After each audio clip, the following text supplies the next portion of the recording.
Hello mga kacham! Tipid sulit ba na pansit sotanghon ang hanap mo? Sabayan niyo ako sa pagluto ng pansit sotanghon!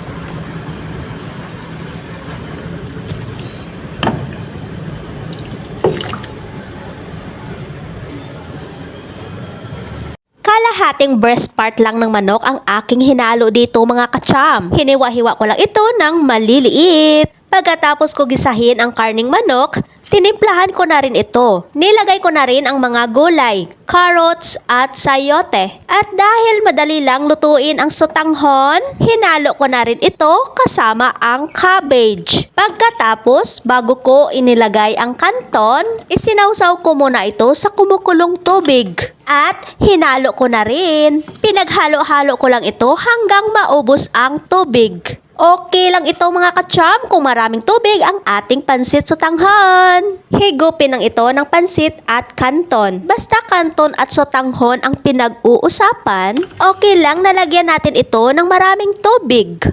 Pero nagadepende pa rin sa atin kung mahilig tayo sa masarsang pansit. Kung gusto natin na medyo tuyo ang ating pansit, lagyan lang natin ng kaunting tubig, sakto lang maluto ang ating pansit. Para mas lalong masarap ang ating pansit sotanghon, naglagay na rin ako dito ng oyster sauce.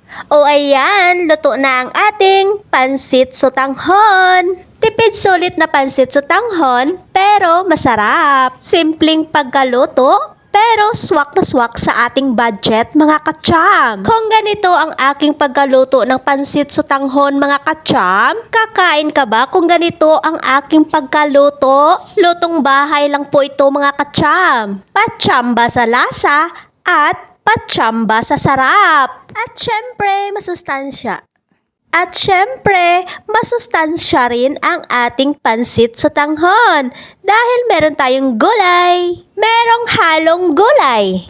O ayan, na-serve na ang ating pansit sotanghon. Kain na po kayo mga kacham. Thank you for watching. Bye mga kacham.